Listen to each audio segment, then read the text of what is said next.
All right, so switch gears just a little bit.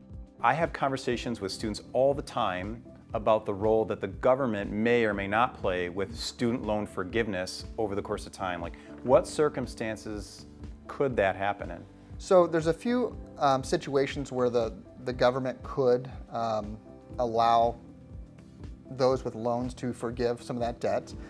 Public's nonprofit sector is one. After 10 years of consecutive payments, you could theoretically not have to pay any back that debt currently.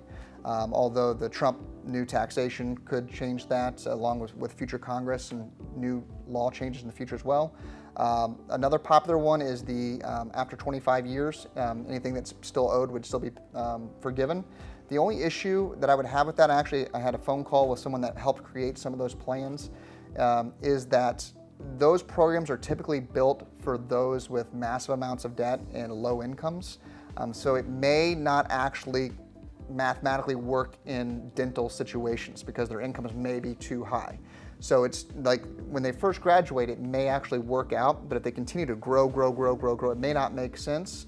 But one thing I would look into is to work with a qualified financial advisor, allow them to look into your options and help you out with those type of situations. And that way you can make an educated decision what's best for you. Okay, so would that be considered income-based repayments? Is that what students and young dentists are hearing? Yes, so that's a very popular term, income-based repayments, which typically will start very, very low. And as your income goes up, the payments will go up.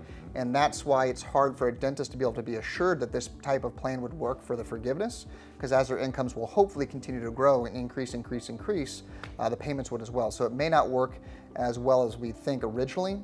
And the other big thing to keep in consideration is that if anything that is forgiven, that amount would actually be deemed as taxable income upon the years forgiven. So if you have $50,000 forgiven on the back end, it's not $50,000 gift, it's a $50,000 new tax bill.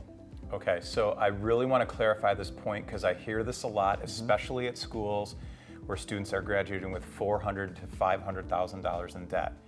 If you choose an income-based repayment because you're not making a lot of money as a young dentist, and in 5 years you're making $400,000 a year, the payments don't magically go away.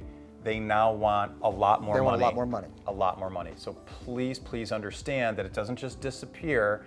It means that although you think you're going to live la vida loca your whole life, when you start making more money, when you start making bank, they're going to take far more than they would have otherwise taken. Now the program could still work out. Just be aware that if they do forgive anything, that would be deemed as taxable income to you on the back end. Yeah, also a good point. So like you said, it's not a free $50,000. It means it looks like you've earned that $50,000 and you've got to pay Uncle Sam what Uncle Sam wants. Correct. Okay.